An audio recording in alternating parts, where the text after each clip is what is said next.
la peña número 300. Vamos a darle... Aquí dice 300. No, es la 301 realmente. 303. Según el libro 303. ¿Alguien tiene la tarjeta? Yo la tengo. Ahí está el número. Aquí dice 300. ¿Qué fecha tiene eso? Ah, no, es que está... Esa es otra. Esta es otra. 303. Un saludo y una cordial bienvenida a nombre de la Fundación Padre Félix Varela. Bueno, la invocación ya se hizo. Vamos a... El formato de las peñas todos lo sabemos. El expositor o los expositores desarrollan un tema. Después se hace un breve receso para que ellos puedan desayunar y posteriormente intervienen todas las personas haciendo preguntas relacionadas con el tema que se desarrolló en la peña. Los expositores hoy son dos personas. Los currículos son los siguientes: el doctor Sisto García, PhD, doctor en teología, Universidad de Notre Dame, Indiana. Es profesor jubilado de Teología Sistemática y Filosófica, Cristología, Trinidad, Teología de la Gracia, Nuevo Testamento y Griego Antiguo en St. Vincent de Paul Regional Seminary, 1980, 1982, 1986, 2014. Tiene varias publicaciones, ensayos en antología de teología. Intereses académicos: Orígenes de Alejandría, San Agustín, Santo Tomás de Aquino, San Buenaventura, Karl Rahner, los teólogos del Concilio Vaticano II, Maurice Blonder, Historia de la Teología y del Dogma.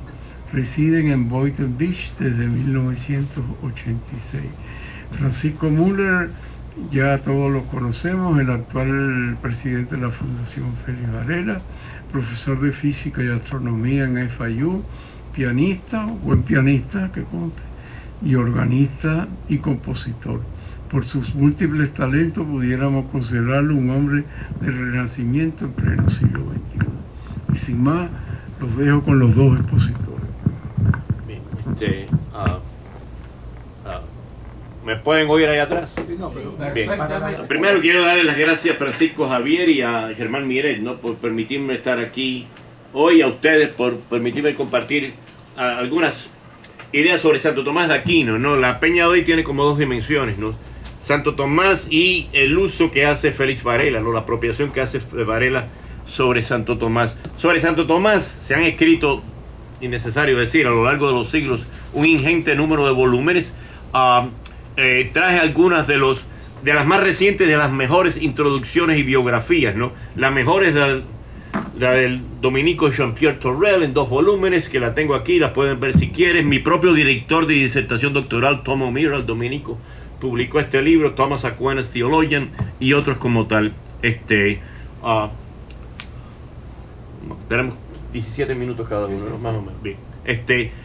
¿Por qué Santo Tomás de Aquino? ¿Qué hace grande a Santo Tomás de Aquino? O sea, quiero sintetizar algunas ideas, ¿verdad? Después, en el periodo de preguntas y respuestas, podemos expandir sobre esto, ¿no?, ampliar. Primero, Santo Tomás vive en el siglo XIII.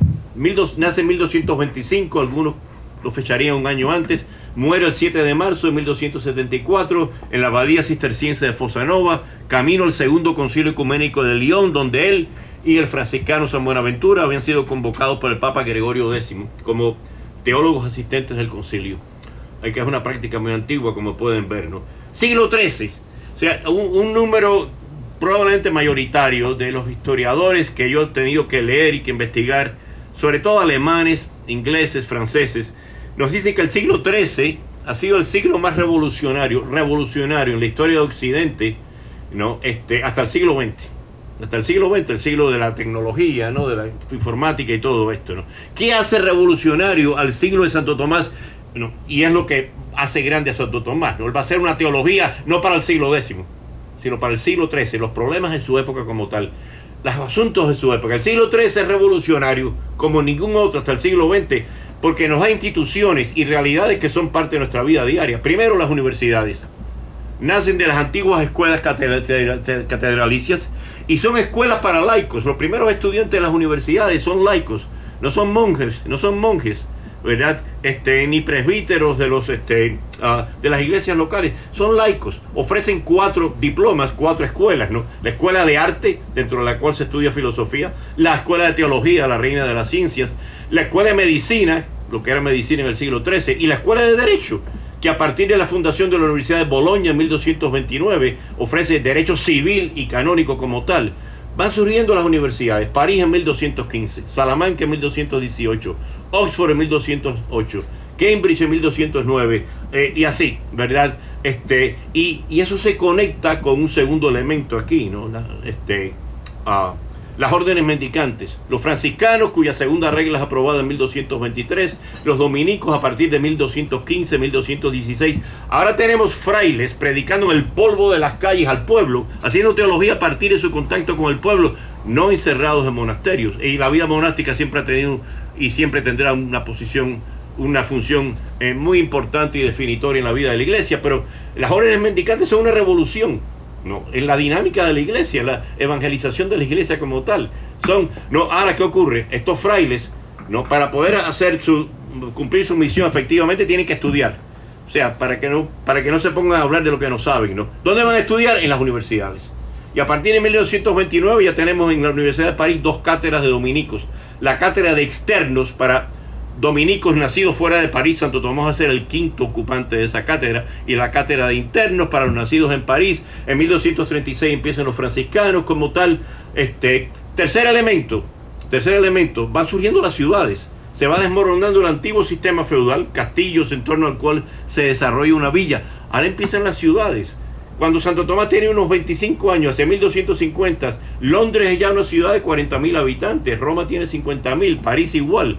Y con las ciudades surge la política, la necesidad de teorías políticas sobre cómo gobernar esas ciudades. Hay mucha gente mal informada, tristemente, que dicen la iglesia no debe hablar de política. No se lo digan a Santo Tomás. Miren, esta es la gran obra de Aristóteles, una de sus grandes obras, La Política, que terminó un año antes de su muerte, ¿no? El 322 a.C. Este es el comentario de Santo Tomás sobre la política de Aristóteles, ¿verdad? Y esto es un libro escrito por un profesor de la Gregoriana en Roma, ¿verdad? Y sobre un profesor de Oxford, sobre Santo Tomás como uno de los fundadores del pensamiento político de nuestra época. O sea, ese gran teólogo que hizo comentarios bíblicos, comentarios sobre la teología de la gracia, sobre cristología y todo eso, también escribió sobre política. Un cuarto elemento, la economía del mercado. Hay crónicas a partir de 1280-90 que nos dicen que en el centro de las ciudades ya no están las catedrales, sino el mercado como tal. O sea, el sitio del mercado propiamente, ¿no? Un quinto elemento, ¿no? Los europeos se van dando cuenta de que no están solos en este mundo. Las exploraciones de Marco Polo, de 1274 a 1291, quizás un poco más tarde, ¿no? De pronto dicen, miren, hay gente allá en el extremo oriente, gente rara que no conocemos, que hablan idiomas totalmente distintos. O sea que no estamos solos en el mundo es un lugar mucho más amplio, ¿verdad? Y hace falta una teología, ¿no? Y una filosofía que pueda hablarle a esos problemas, siglo XIII como tal. Hay otros factores propiamente, ¿no? Además de los musulmanes. El mundo del Islam, por un lado, sus ejércitos amenazan Europa Oriental, ¿verdad? Pero por el otro, su filosofía y matemática y ciencia seducen el pensamiento occidental. Tienen a Ibn Rushd, Averroes, ¿no? Con cuya doctrina y pensamiento filosófico Santo Tomás va a dialogar, ¿verdad? Ibn Sina, anterior a él, Avicena, propiamente, ¿no? Todos ellos, tanto Averroes como Avicena, eran no solamente filósofos, eran matemáticos, eran médicos y todo ese tipo de historia. O sea que por un lado el mundo del Islam amenaza, ¿no? La conquista, la guerra, pero por el otro lado va infiltrando su filosofía, va infiltrando su matemática, su aritmética. Estos son cambios revolucionarios, esto no había ocurrido antes, no surgen de la noche a la mañana, hay un proceso de evolución. Por eso es importante también estudiar, o sea, la historia de la teología, ¿no? Y la filosofía en el siglo XII, el siglo anterior. Pero el siglo XIII es un siglo revolucionario, ¿verdad? Otro punto que quiero señalar. Se habla mucho de Santo Tomás como ustedes me llevan el tiempo, ¿no? me dicen cuándo parar, ¿no? Y si no estoy mirando en su dirección, me tiran un libro a la cabeza, no hay problema. Eso es lo que hace Elena. Se habla de Santo Tomás y su uso de Aristóteles. En realidad fue un Aristóteles mediado en parte por Platón. O sea, yo tuve la suerte de hacer mi disertación doctoral de PhD, ¿no? Con un fraile dominico, Thomas O'Meara, sí, que buen amigo mío hasta el día de hoy, ¿no? O'Meara es un doctor en teología. Es uno de los pocos dominicos en el mundo que ostenta el título de maestro de la orden dominicana, que se le concede solamente a aquellos dominicos que se destacan por su ciencia, ¿no? Es el mejor reconocido experto, ¿no?, en Santo Tomás de Aquino, junto con el ya fallecido jesuita William Norris Clark, y es un maestro consumado en la teología y filosofía alemana de los siglos XIX y XX. Yo tuve la suerte de estudiar con él, y él me introdujo, me presentó un Santo Tomás muy distinto al de la neoescolástica. Javier les va a hablar de eso, yo no quiero, por supuesto, entrar mucho en detalle, pero Varela no atacó a Santo Tomás, atacó la neoescolástica, que era una prostitución, una distorsión del frescor personalista, bíblico, patrístico de Santo Tomás de Aquino, que es lo que estoy tratando de enfatizar aquí un poco, y que después expandiremos en nuestra sesión de preguntas y respuestas como tal. Pero el asunto es que parte del genio de Santo Tomás es cómo él se enfrenta a su época. La época de Santo Tomás, ¿no?, el ambiente en el cual vive, el ambiente universitario académico, era muy hostil, sí, muy antagónico a Aristóteles, a la teología que Santo Tomás quería hacer. Prevalecía lo que se llamaba un agustinianismo medieval, de índole, vamos a decir, se llamaría neoplatónica, o sea, un poco el mundo, ¿no?, de las espirales místicas hacia arriba, algo desencarnado, ¿verdad? Para decirlo de una forma muy simple, ¿no?, porque dentro de esto hay escuelas y subescuelas y todo eso, ¿no?, para simplificar la cosa, ¿no?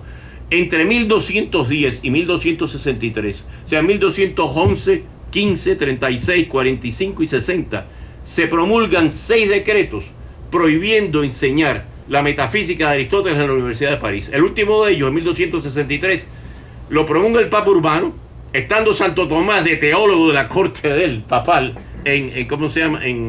No Orvieto, ¿cómo se llama esto? En Viterbo. O sea, delante del Papa, el Papa promulga esto. Santo Tomás le dice: muchas gracias, santidad, yo voy a seguir enseñando Aristóteles. El genio de los maestros de París fue que hicieron caso omiso de todas esas prohibiciones, ¿no?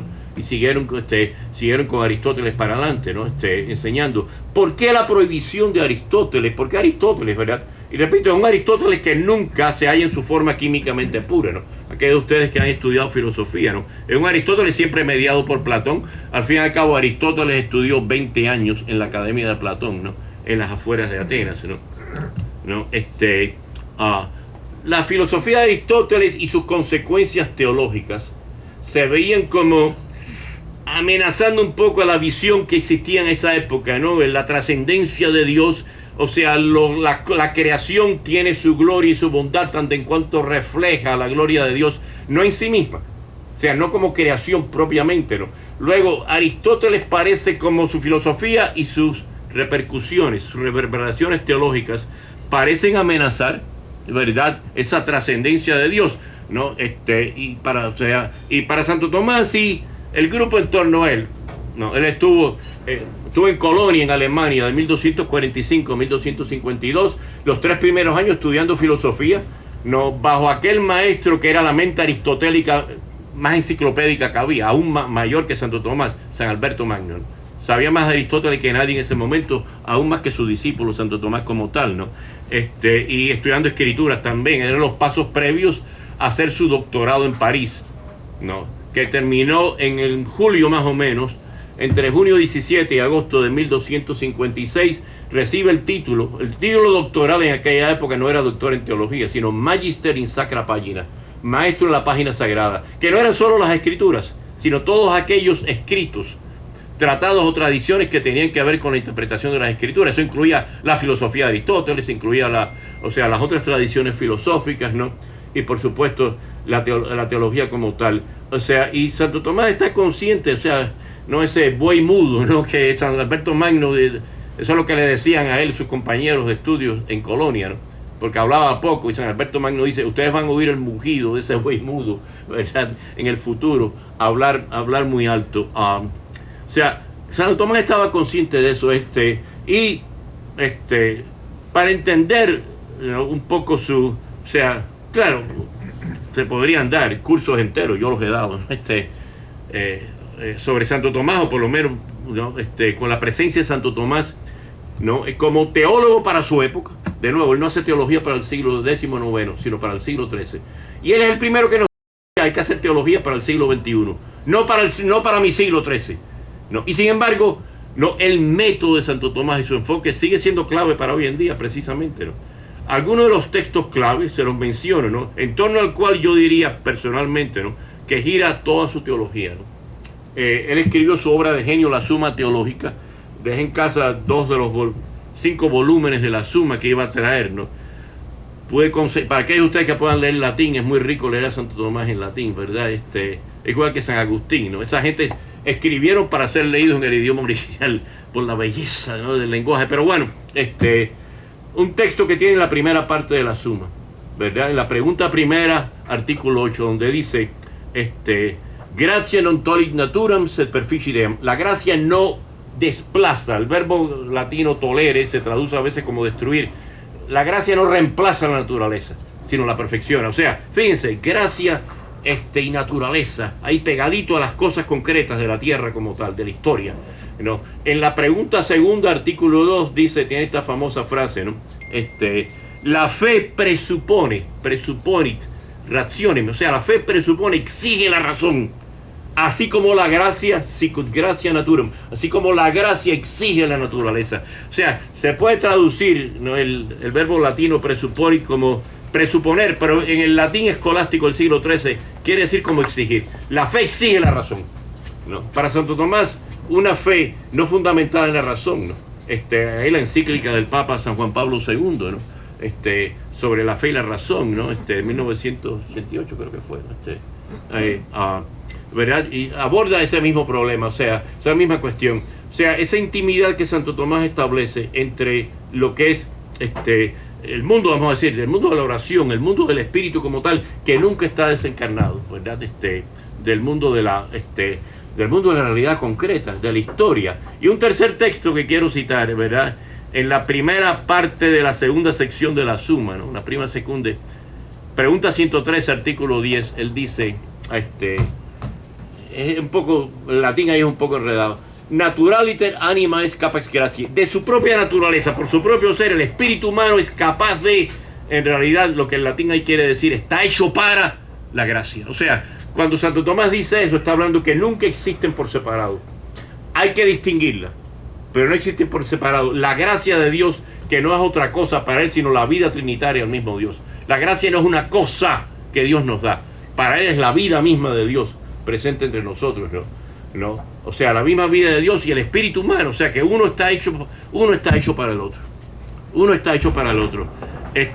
Otro tema, ¿no?, ¿verdad?, con el cual todavía me queda tiempo. No sé, Yo tampoco. Sigue. que tienen otra presentación.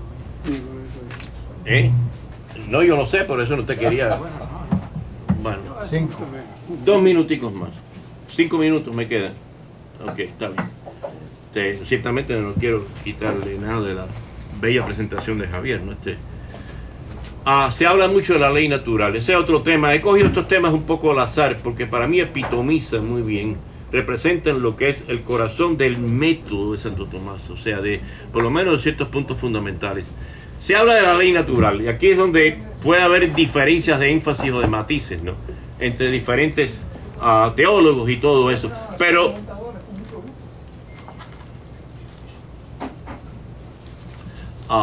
Joseph Ratzinger, que después fue conocido mejor como Benedicto XVI, en sus años de teólogo, cuando era profesor de teología, ¿no?, él dijo una cosa, ¿verdad?, que quizás a muchos avesados tomistas hoy en día no les gusta. Él dijo: la ley natural nunca es puramente natural. Y él se basa en Santo Tomás, ¿no? Santo Tomás tiene todo un tratado sobre la ley así en general, ¿no? La ley en el Antiguo Testamento, en el Nuevo, la ley divina y la ley humana. O sea, es una obra maestra dentro de la Suma Teológica, ¿no? En la primera parte, segunda sección, preguntas 90 a 108 como tal, ¿verdad? En la pregunta 91, artículo 2, él dice: ¿qué cosa es la ley natural? Es algo que tiene todo ser humano, sea cristiano o no, sea ateo inclusive, ¿no? Que lo mueve a discernir entre el bien y el mal y actuar en consecuencia. Él dice, la ley natural no es otra cosa, sino la participación, ¿no? La participación en la vida divina por parte de la criatura racional. Y entonces añade, la ley natural no es otra cosa, sino una participación en la luz divina, en la luz del mismo Dios, por parte de la criatura racional. Ahí la palabra clave es participación, y eso enfatiza lo que dijo el profesor Ratzinger, luego Benedicto XVI, ¿no? La ley natural nunca es puramente natural. Esto es lo más lógico para Santo Tomás. Santo Tomás distingue, por supuesto que distingue, ¿no? Pero nunca separa, que es lo que ocurre en la neoescolástica, ¿no? La gracia aquí, Dios aquí, la naturaleza humana allá, ¿no? El mundo de lo, llamémoslo, de lo divino, de lo espiritual y la historia humana andando por su lado como tal. No, o sea, esto le habla a esto. Esto se infiere en esto, pero tiene su valor como tal. Lo que le da a un león, a una jirafa o a un gato, su valor es ser gato o ser jirafa. O sea, no ser un reflejo así de la gloria divina, que se puede, por supuesto, plantear eso, ¿no? Y ahí está precisamente el genio y la razón por la cual en 1277, 3 años después de su muerte, 219 proposiciones atribuidas a él fueron condenadas por el obispo de París, Etienne Tampier. A las 3 semanas, el arzobispo de Canterbury, un dominico, Robert Kilwarby, confirmó las condenaciones. Santo Alberto Magno, que sobrevivió a su discípulo, tuvo que ir a París a defenderlo. 1323, el Papa Juan XXII canoniza a Santo Tomás. Y 2 años después revoca las condenaciones. Porque no luce bien que tú canonices a un fulano que tenga 219 proposiciones condenadas, ¿verdad? O sea, lo acabo de canonizar, ¡ay, Dios mío! Pero espera, tiene todo esto condenado. Voy a revocar las condenaciones 2 años después. Podríamos hablar del método de Eugenio Santo Tomás, ¿verdad? Pero, Javier, bien, gracias. No, porque es que lo que yo voy a decir de Varela, sáquenlo un poquitito para no tener que gritar. No, sácalo. Se va a destartalar ahí. Lo que yo voy a decir de Varela es muy pequeño, lo estoy sacando del libro de Gustavo Amigó, que es un libro de la filosofía de Varela completa, pues por supuesto, es un libro completo. Yo he cogido 2 o 3 cositas y están en la línea de lo que dice Sixto. Por ejemplo, me encontré lo que dice Varela de Santo Tomás, que es una cosa curiosa, porque ya en tiempo de Varela, la educación en el seminario San Carlos, que era para los sacerdotes, ya no había casi teología. De 800 y pico de alumnos, nada más que 33 estudiaban teología. O sea, era un seminario que podríamos decir un instituto de segunda enseñanza. Ya estaba completamente laicizado, no era para estudiar, los alumnos no eran para estudiar sacerdocio, sino otras cosas. Bueno, y Varela dice esto, que lo encontré, esta cita fabulosa. Porque Varela era muy problemático, es conocido en Cuba como el que extirpó la escolástica de Cuba, una frase exagerada. Ciertamente Varela hizo críticas a la escolástica por las exageraciones, el lenguaje difícil, etc. Dice, yo, que acaso he tenido inclinación a modernizar, en el sentido ese de la palabra moderno, jamás lo he hecho respecto de Santo Tomás en materias teológicas. Bien que en estas materias abomino el modernismo, todas las cuestiones de la ilustración francesa, el modernismo. Si mis consejos pueden valer algo respecto de los jóvenes que estudian mis lecciones de filosofía y después pasen a estudiar la ciencia sagrada, yo me atrevería a suplicarles que no dejen de la mano la suma teológica de Santo Tomás, que no las abandonen. En una cita un poquitico diferente, el libro de Torres Cueva, encontré que dice que no abandonen la suma teológica porque en ella se esconden preciosos diamantes.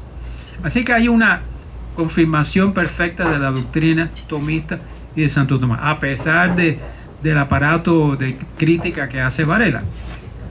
¿Por qué lo critica? Porque Varela estudió en un tiempo que ya había llovido mucho después de Santo Tomás. Para que tenga una idea de lo que estudió Varela en el seminario San Carlos, una institución para la educación religiosa, no tenía nada de eso. La mayor parte de los alumnos iban a estudiar otras cosas, comercio, ciencia, etc. Mire el currículum de Varela. Eran 3 años, cada uno con 2 semestres. Primer año, primer semestre, dialéctica. Eso es, sí, lógica dialéctica de la escolástica. Segundo semestre, metafísica, sí, es una doctrina escolástica. Segundo año, primer semestre, física experimental. Segundo semestre, física experimental. Tercer año, primer semestre, física experimental. Era el nacimiento de la ciencia moderna, que Varela fue muy adelantado en eso. Y el último semestre, estudio de la esfera, esa es geometría, se me ocurre a mí, y óptica. O sea, fíjense, 4 semestres dedicados a la física, a la ciencia del momento, que es lo que estaban haciendo, y que a Varela le llamó mucho la atención. Entonces, ya para resumir un poquitico, o sea, que Varela estudió en la época posterior a la Revolución Francesa. Bueno, nació un año antes de la Revolución Francesa, con la Ilustración francesa, con todos esos nuevos adelantos en contra básicamente de la religión y de la fe. Pero él nunca dejó de la mano a Santo Tomás, como ya leí. Voy a leer ahora al final una especie de resumen del libro de Amigó, porque me parece que es un buen resumen, breve, pero nos va a dar una visión de conjunto de lo que hizo Varela en esa época. Dice Amigó: al término de nuestro largo camino queremos recoger en pocas palabras los resultados que nos parece haber obtenido en la filiación ideológica del padre Varela. ¿Sí? ¿Cómo pensaba él como filósofo? Hecha a través de estudio, etc. Varela es ante todo más maestro que filósofo. Era un experto maestro. En el libro de Varela y la ciencia, escrito por el profesor Manuel Gran de la Universidad de La Habana, decía: Varela no era un experto físico, era un experto maestro de física. O sea, el carácter profesoral de Varela fue más prominente, más maestro que filósofo. Su espíritu práctico y realista, las dotes eminentes de pedagogo que poseía, el mismo estado sacerdotal recientemente, eminentemente didáctico. Eso era para enseñar a la gente. Y más que nada las necesidades perentorias de la enseñanza secundaria cubana en aquellos tiempos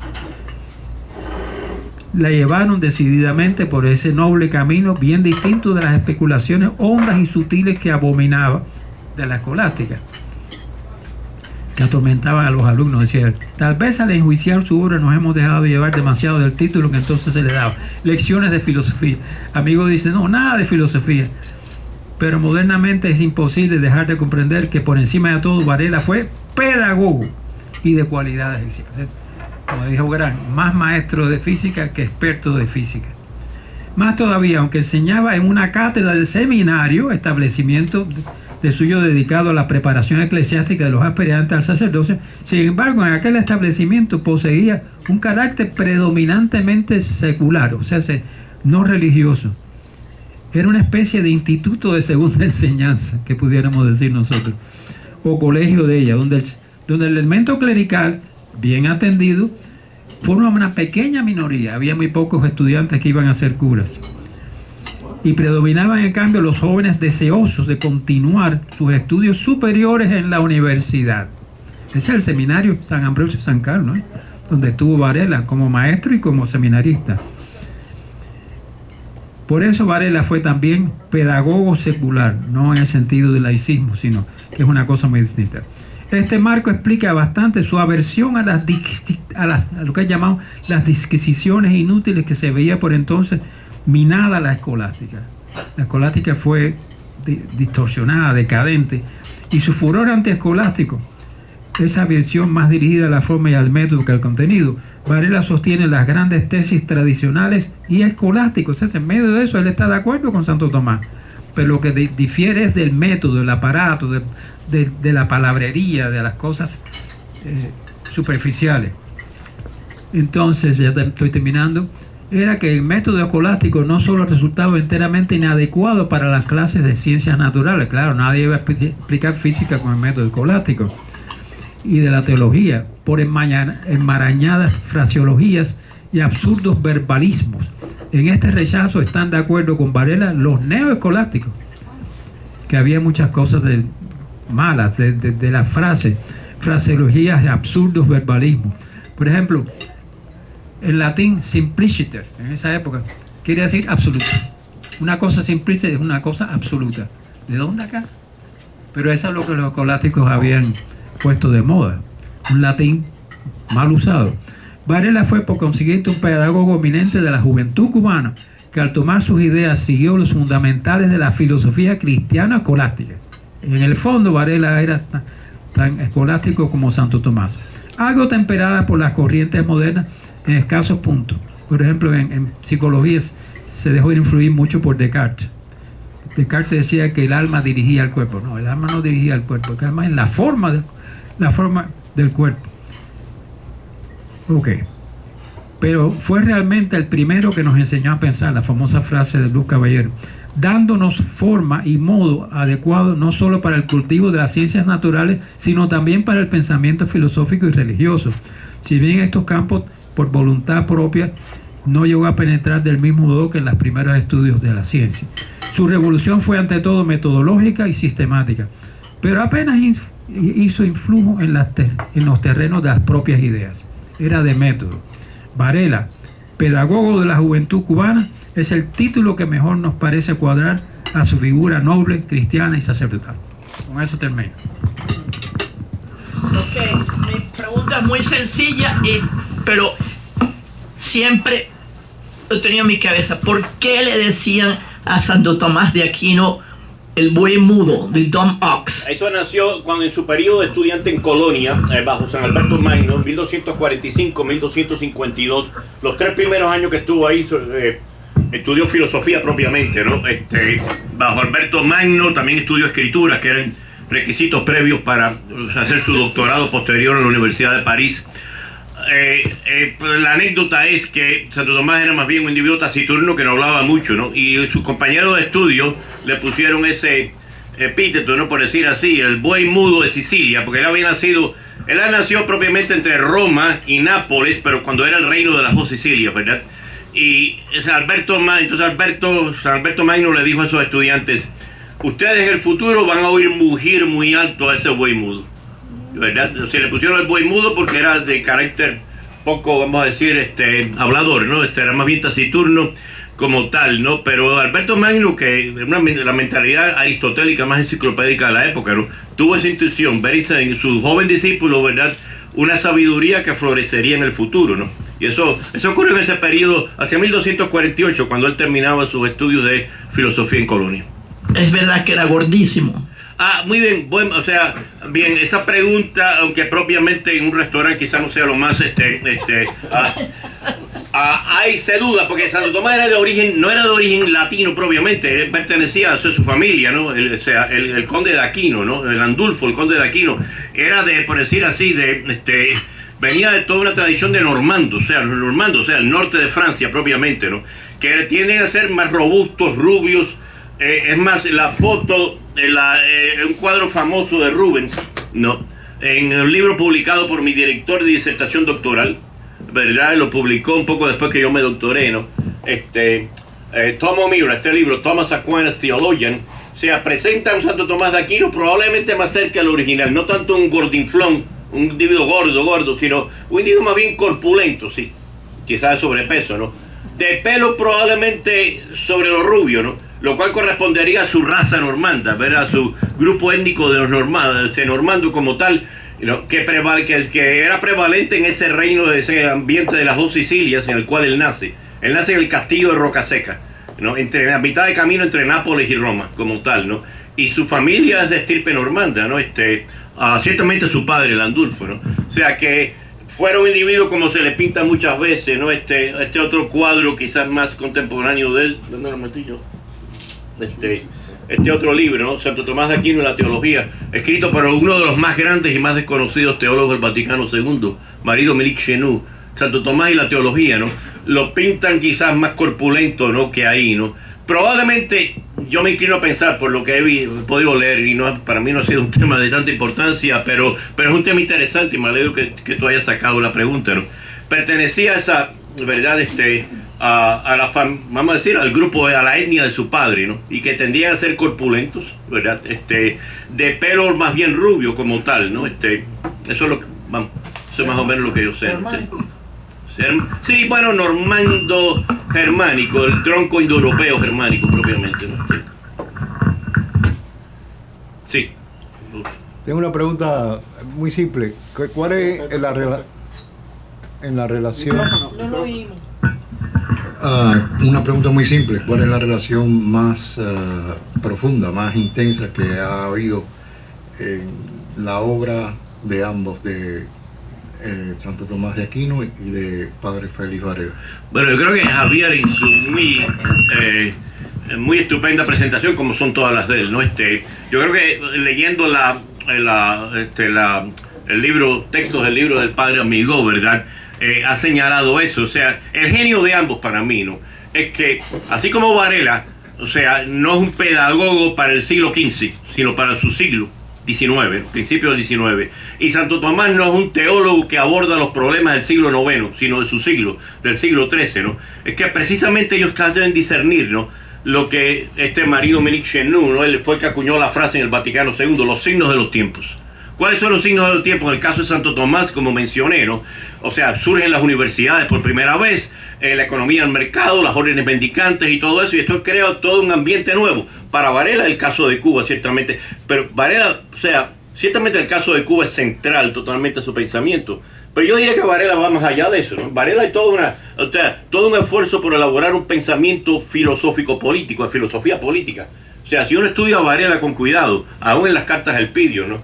Yo no pretendo tener el expertise sobre Varela, lo he leído bastante, no tengo sus obras completas en casa, ¿no?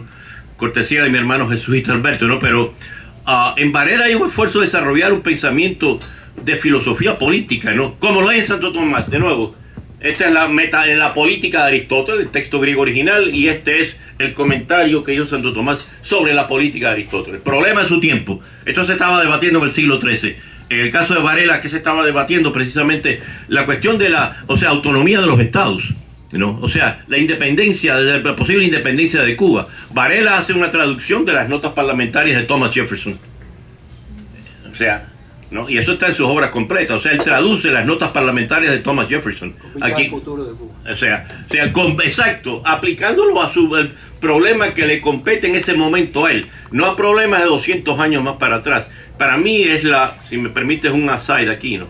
Para mí es la tragedia, ¿no? Deplorable, ¿no? De muchos que piensan en Santo Tomás, un poco como bien señalaba Javier leyendo al Padre Amigo, ¿no? Un Santo Tomás, esta es la neoescolástica, no la escolástica alta, la neoescolástica que Varela quiso superar como tal, ¿no? Santo Tomás esclerotizado, reducido a proposiciones. O sea, yo tengo un manual. Me lo regaló un estudiante mío en el seminario hace muchos años. Un manual que se usaba en los años 30 y 40 para enseñar teología en los seminarios, ¿no? Uno lo lee y uno dice, ¿cómo rayos aprendía nadie teología? O sea, era todo cuestión de pruebas, ¿no? Proposiciones y pruebas. Vamos a decir, pruebe usted la resurrección de Jesús. Entonces se citaban textos de las escrituras sacados de contexto, el proof texting, como se llama, ¿no? Se citaban textos de Santo Tomás sacados de contexto, o textos de los padres, ¿cómo que se decía? Secundum consensus patris, según el consenso de los padres de la iglesia, tal cosa, ¿no? Secundum Santo Tomás, según Santo Tomás, pam. Usted una serie de proposiciones. Debe haber sido no solamente era más de teología, debe haber sido espantosamente aburrido, ¿no? O sea, enseñar teología así. Y eso es precisamente lo que Varela quiere superar. Varela no quiere superar, como bien dice Amigo y con Javier muy bien enfatizó, ¿no? A Santo Tomás como tal. El Santo Tomás, él intuye que en Santo Tomás hay un personalismo. Si ustedes han leído las obras del jesuita norteamericano William Norris Clark, hay un personalismo, hay un frescor de fundamento histórico, bíblico, de conciencia de la persona, del yo al tú, ¿verdad? Del yo al tú, de estar en contacto con la historia es un momento, ¿se entiende, no? Él no responde a problemas ni del siglo XVIII ni del siglo IX, siglo XIII. ¿Qué es lo que está ocurriendo aquí? Universidades, economía del mercado, empieza a desarrollarse, las ciudades empiezan a emerger. Hay que hablarle a eso, ¿no? Yo creo que se responde directamente a tu pregunta, ¿no? O sea, es lo que Varela y Santo Tomás, ahí donde convergen los dos. Y de nuevo, la escolástica que se dice que Varela vino a superar es la neoescolástica que reduce el frescor personalista de Santo Tomás a una serie de proposiciones.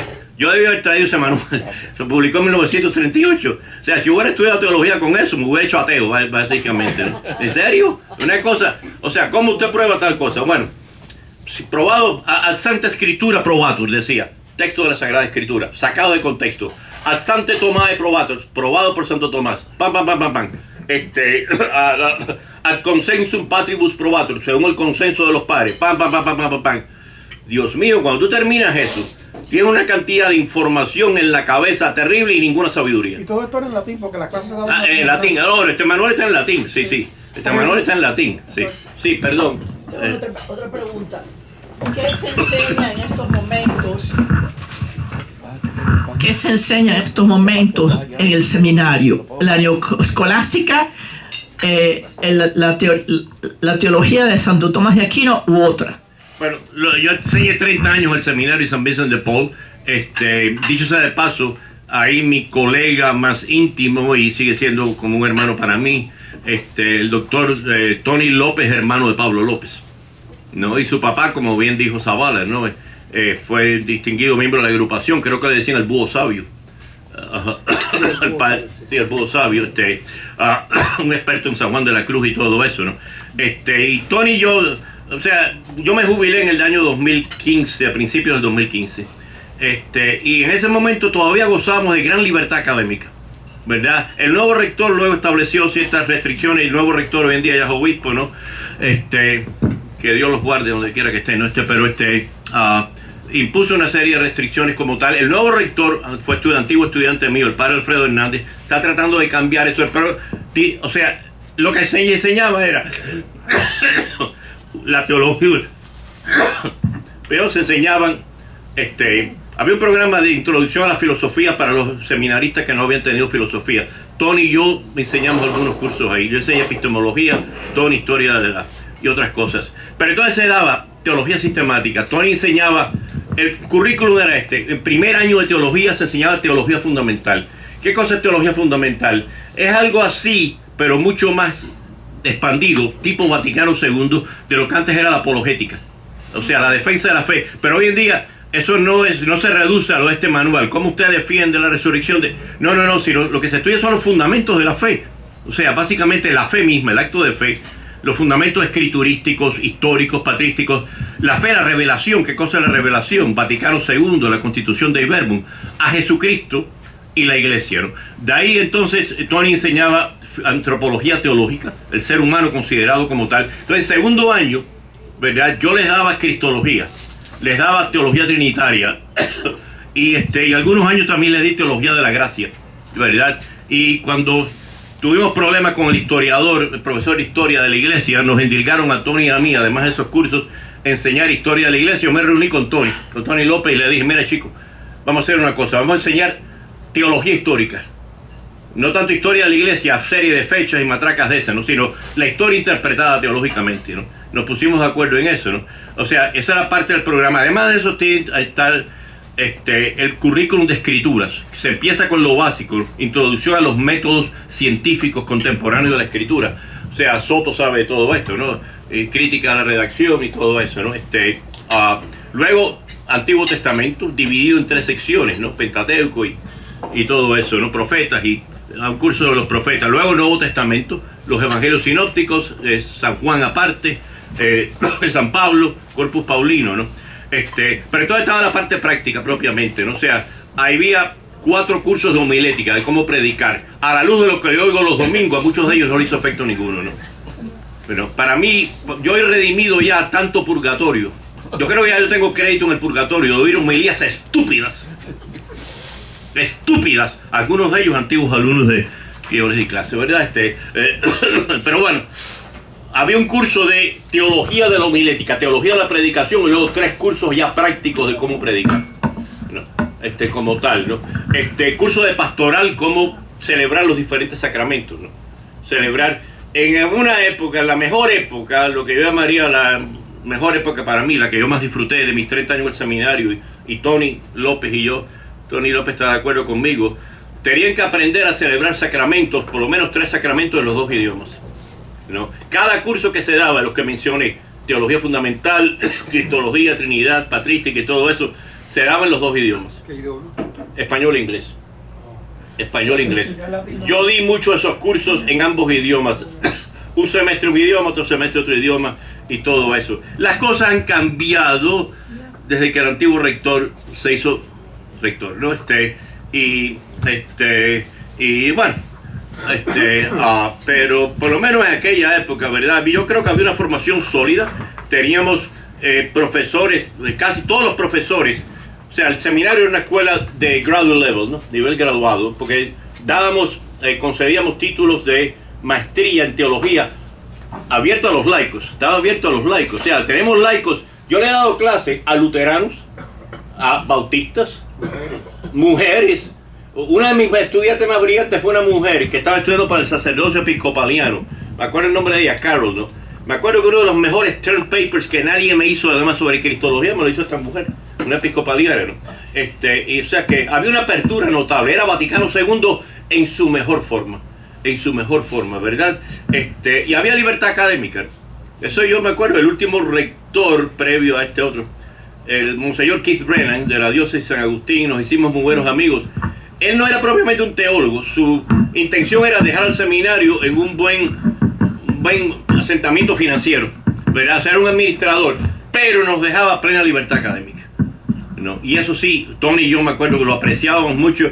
O sea, libertad académica no significa se tiende a enseñar nada en contra del magisterio de la iglesia, ¿no? Pero aquí viene otro problema que algún día podríamos hablar de esto, ¿no? Herejía, fulanito es hereje. Ustedes saben lo que cuesta trabajo ser hereje. La definición tradicional la dio Domingo Báñez, un fraile dominico que murió en 1604. Hereje es toda aquella persona que públicamente, sabiendo lo que hace, testimonia o enseña una doctrina contraria, ¿no? Contraria a un dogma de la iglesia públicamente definido, después de haber sido advertida del error de lo que hace públicamente, ¿verdad? Y que manifiesta contumacia en seguirlo haciendo.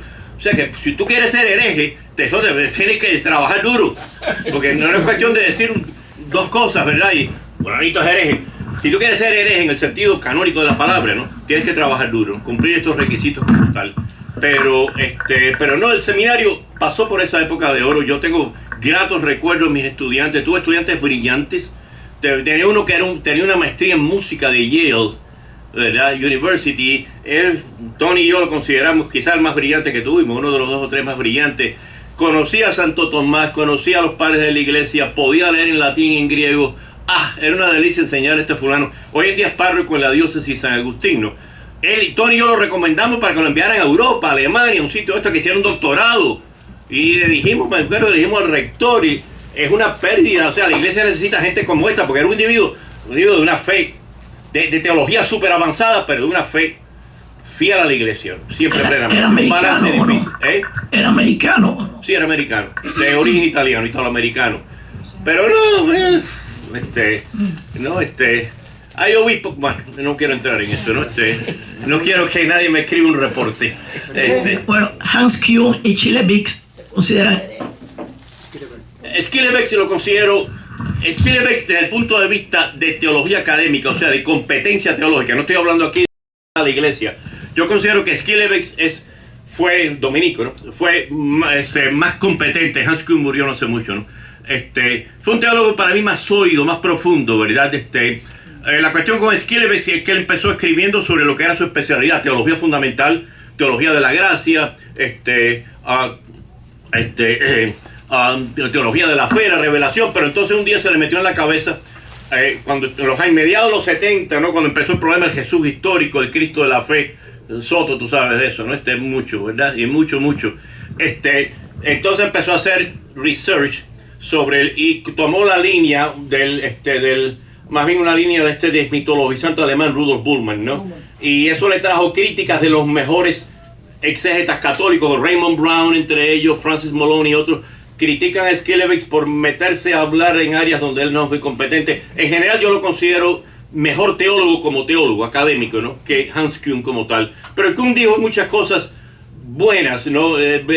Toda la iglesia que, ¿verdad? Tiene un libro sobre la reforma de la iglesia.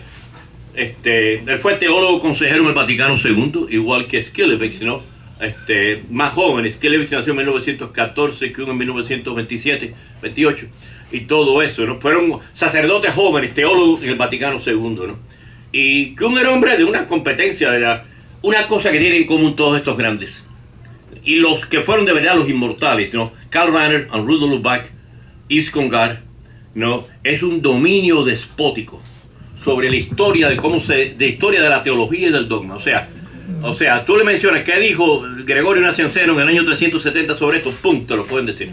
O sea, tiene un dominio despótico sobre aquellos que hoy en día una gran mayoría de católicos de parroquia no saben nada, ¿verdad? Y de muchas instituciones católicas tampoco saben nada. ¿Cómo se va evolucionando la teología? Para entender a Santo Tomás, ¿verdad? Para entender a Santo Tomás hay que saber de eso. Pero, ¿verdad? Hay que saber algo de eso, porque si no Santo Tomás se cae del cielo. Varela quiso abolir no, gracias que Javier señaló esto tan oportunamente, ¿no? No fue Santo Tomás, fue una distorsión del pensamiento de Santo Tomás como tal, ¿no? Pero todos ellos tienen en común, todos estos que he mencionado, les guste a algunos o no les guste a otros, ¿verdad? Un dominio, ¿no? Irrecusable sobre cómo se desarrolló, ¿no? O sea, dogma, doctrina, la teología, ¿no? Y qué características tenía a lo largo de diferentes épocas. En la patrística, en la escolástica medieval, durante el siglo XVI, la época de la Reforma, etc. Sí. Pero ellos dos fueron condenados. ¿Quién?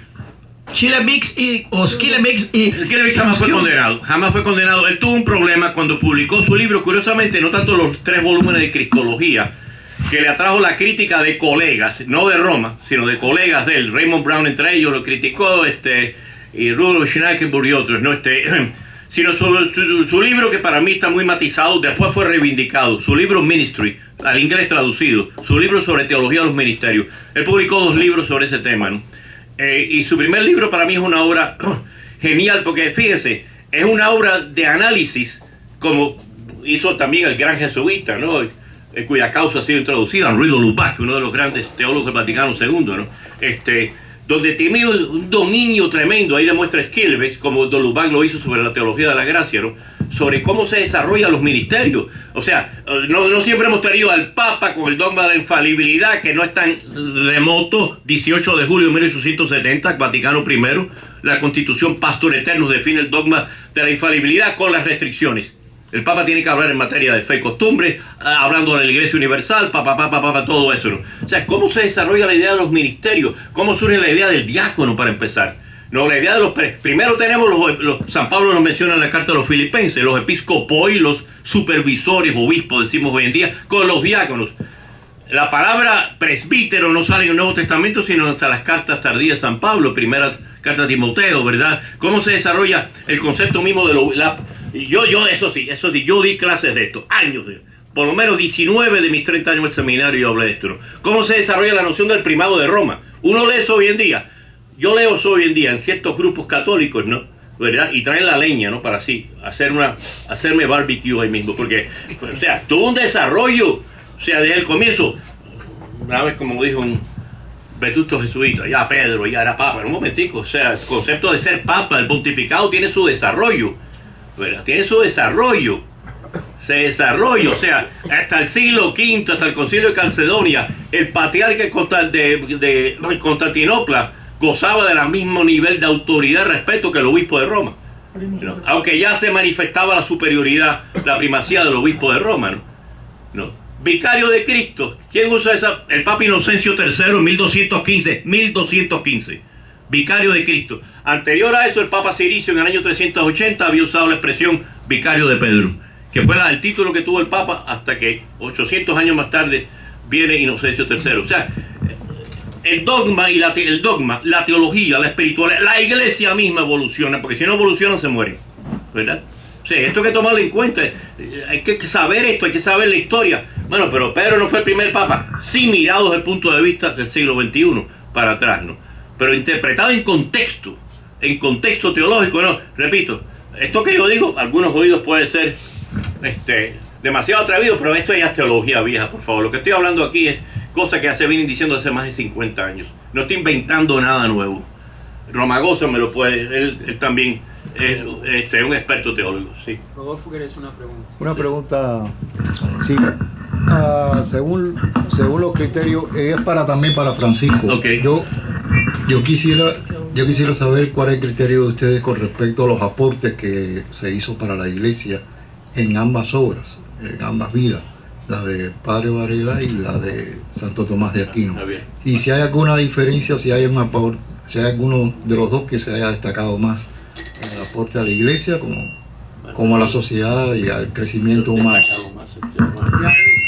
Esa comparación es muy difícil.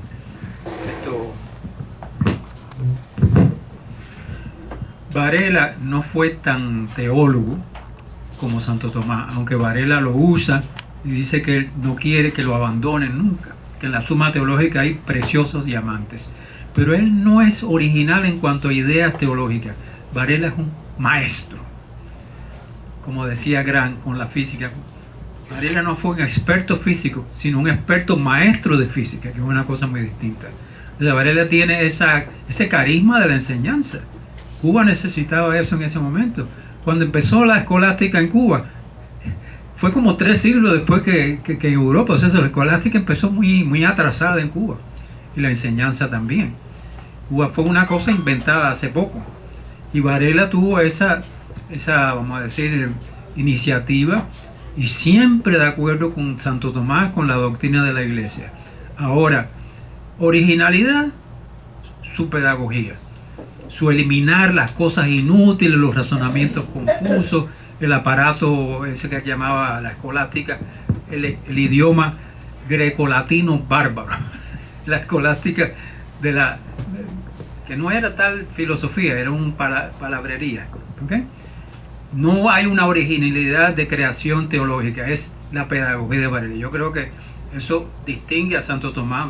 Santo Tomás sí fue un original teólogo, más que un maestro, yo diría. Sí, sí. Un teólogo original, de ideas nuevas, de poner al día a la iglesia. Yo creo que Varela, Javier ha hecho un punto clave, como lo ha estado haciendo, ¿no? Esta mañana. Yo diría, si ustedes me preguntan, bueno, una sola idea en la cual la gran contribución de ambos es un poco lo que dije al principio, ¿no? de toda esta reunión hoy, ¿no? En que ambos nos enseñan que la mejor contribución de un scholar, teólogo, filósofo, es abordar los problemas, poner esa filosofía o teología al servicio de los problemas de tu tiempo, las cuestiones de tu tiempo. Varela no habla de los problemas, repito, del siglo XV, ni Santo Tomás de los problemas del siglo IX. Santo Tomás, siglo XIII, su siglo. Varela, principios del XIX, su siglo como tal. Pero, y dentro de eso, lo primero que Santo Tomás le diría a todos estos que tristemente distorsionan todavía su pensamiento, la mejor forma de distorsionar a Santo Tomás es idolizarlo, abstraerlo de la historia y hacer como una especie de pedestal en él. Santo Tomás es referencia absoluta. Mirado a históricamente, Santo Tomás diría, un momentico, no. O sea, lo que yo quise hacer fue dar respuestas que sirvieran de base a otras respuestas como tal. ¿Verdad? Ya en su propia época, él muere en 1274, ¿verdad? Ya hay desarrollos dentro de su propia teología como tal, en la Universidad de París, en el Teologado de Nápoles, donde él estudió en 1220, uno de los primeros teologados, en 1224, 1200, tenía 16 años, 1240, una cosa de esa, ¿verdad? O sea, ya hay desarrollo en su propia teología. O sea, yo quiero darle respuestas, ya la historia. Santo Tomás tenía algo que no se ha estudiado todavía bastante, lo mismo que tenía Varela, como ha señalado muy bien Javier, conciencia histórica. No solamente de la historia, de la teología, de la filosofía y todo eso, sino de cómo su propia contribución va a evolucionar históricamente. El impacto que puede tener de aquí a 5 años, de aquí a un siglo y una cosa por el estilo. Pedro, ¿qué? Sí. La lengua latina fue realmente la lengua de la iglesia ampliamente hablado, eso es una fantasía, y entonces el hecho de que ya eso se ha dejado atrás así, muy buena pregunta, excelente pregunta, porque fíjense, vamos a hablar de la lengua, como ustedes saben, ¿no? Un idioma, una lengua es la llave para toda una cultura, no solamente comunicar información. Una lengua te abre la llave, el idioma de la iglesia cristiana. Ten en cuenta, los primeros 8 concilios ecuménicos se celebraron en el oriente de habla griega, el oriente cristiano de habla griega. El primer concilio ecuménico, el concilio primero de Letrán de 1123, fue el primero que se celebró en lengua latina propiamente. el primer documento que tenemos de la iglesia en latín no es un documento pontificio, es las actas de los mártires, de unos mártires de norte de África, mártires de Styria creo que se llamaba, ustedes vieron la película esta, Gladiator, ¿no? Bueno, el emperador ese medio raro, ¿no? Cómodo, era el emperador en aquella época, ¿no? Del 180 al 191. Él no persiguió a los cristianos propiamente, ¿no? Pero hubo persecuciones locales. Fueron las actas de mártires del norte de África, escritas hacia el año 180. Es el primer documento eclesiástico en latín que tenemos. Si ustedes cogen este libro de referencia, esto también sería otra media hora de hablar, ¿no? El Denzinger, que es el Enchiridium Symbolorum Definitionem Declaración de Rebus Fidei Morum, la colección de declaraciones, definiciones en materia de fe y moral, que empezó a compilar un alemán, Heinrich Denzinger, en 1854 y se sigue publicando hoy en día, también a través de alemanes, ¿no? O sea, ustedes ven ahí que los decretos de los primeros 8 concilios, ¿no? Tienen el texto primario que está en griego, tienen una traducción al latín después, ¿no? Y a veces en algunas ediciones una traducción al inglés o al español como tal. Pero el griego fue el idioma prevalente en la iglesia. O sea, el último concilio oriental fue el segundo concilio de Nicea en el año 869 al 870, que los griegos orientales no reconocen como ecuménico. Anterior a eso, el cuarto concilio de Constantinopla en el 787. Todo eso, la lengua primaria fue el griego, ¿verdad? La lengua primaria, aunque por otro lado, ¿no? Ya a partir del siglo IV, el Papa Ciricio, por ejemplo, a quien mencioné antes, ¿no? Y otros, ya el latín empieza a prevalecer en la iglesia de Occidente. En la iglesia de Occidente, ¿no? Sin embargo, a la hora de reunirse un concilio ecuménico, propiamente la lengua primaria sigue siendo el griego. Así lo testimonian los 8 primeros concilios de la iglesia, ¿verdad? Y repito, el primer concilio ecuménico de celebrarse en el occidente latino fue el primero Letrán en 1123.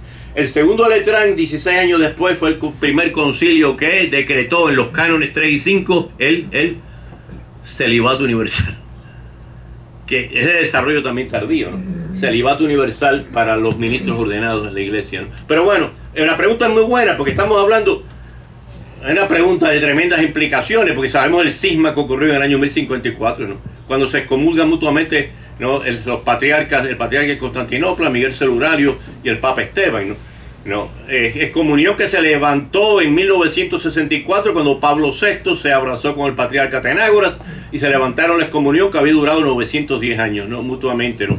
Pero ese cisma que hubo fue algo más que un cisma de que si la Trinidad, que si el Espíritu Santo procede del Padre y del Hijo.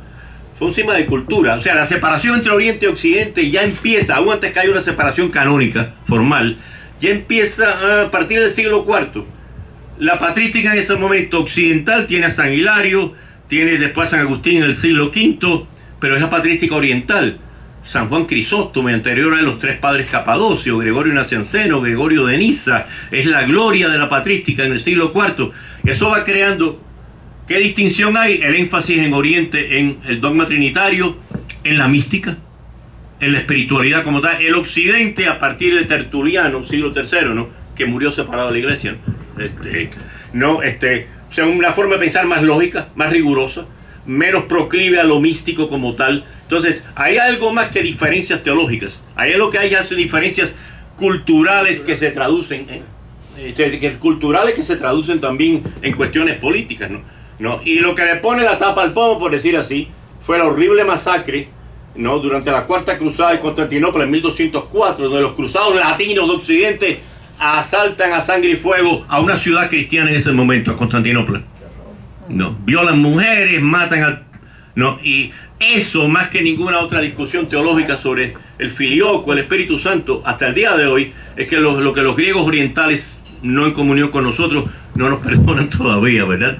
Lo que más saquen, el saqueo de Constantinopla en 1204 y todo eso, ¿no? Pero es una pregunta muy buena porque tiene implicaciones muy, muy profundas, ¿verdad? Para la historia, para la teología de la iglesia. A ver, Pedro. Primeramente, mi felicitación al disertante y a los oyentes. Yo fui tomado de sorpresa leyendo algún material religioso donde me dijo que las primeras reuniones de la iglesia importante todas habían sido en griego. Pero bueno, eso no es mi pregunta. Desde mi punto de vista, hay 2 grandes personajes dentro de la iglesia. Uno es Santo Tomás de Aquino y el otro es San Agustín. ¿Cuál es la diferencia brevemente entre estos dos grandes personajes de la iglesia. Voy a añadir uno tercero. Sí, señor. Anterior a ellos, Orígenes de Alejandría. Algunos sostienen que Orígenes, que nació en el 185, muere hacia el 253 o 54. Los romanos lo capturaron. Tenía tanto prestigio que los romanos lo torturan para obligarlo a renunciar a su fe, no a matarlo. Porque si obligamos a este individuo que renuncie al cristianismo, le damos un golpe, ¿no?, a todo el intelecto cristiano. Orígenes no renunció, murió al año después que de consecuencias de sus torturas. Algunos sostienen que Orígenes de Alejandría es la mente más brillante que ha tenido la iglesia. Por lo menos pertenece a esa trinidad, ¿no?, a los otros dos que tú mencionaste, San Agustín y Santo Tomás. La diferencia entre los dos, primero, yo creo que se responde muy fácil, son 800 años. San Agustín muere en el 430, Santo Tomás en 1274, o sea, están separados por 8 siglos de evolución teológica, y dentro de la evolución teológica, filosófica, cultural, espiritual, San Agustín es, fíjense, Orígenes de Alejandría determinó tanto el pensamiento teológico y la espiritualidad cristiana hasta el día de hoy, ¿no?, que su pensamiento pasa, ¿no?, pasa a San Agustín meditado. San Agustín ya es más sofisticado, más profundo, evita muchos de los horrores de Orígenes. Orígenes, después de su muerte, fue condenado 3 veces, ¿verdad? No por la iglesia, sino por 3 sínodos diferentes, ya cuando estaba muerto y no podía defenderse, ¿no? Y todo eso, ¿no? Fue condenado 3 veces, ¿verdad? Ninguna de esas condenas, en realidad, muchas de ellas eran motivadas políticamente, ¿no? Pero Orígenes le llega a San Agustín mediado, ¿no? Por ejemplo, la doctrina de los 5 sentidos espirituales de Orígenes está en San Agustín, en las Confesiones, en el libro 10 de las Confesiones. Cero te amaba, oh pulcritud, tan antigua y tan nova. Cero te amaba, y tarde te amado, oh belleza tan antigua y tan nueva. Y entonces dice, te respiré, ¿no?, y quedé lleno de tu frescor. Te gusté, no, y conocí el dulzor de tu... Es primero, no en latín, es un latín fantástico, bello, elegante, ¿no? Y en las buenas traducciones eso te traduce, ¿no? Eso viene de Orígenes.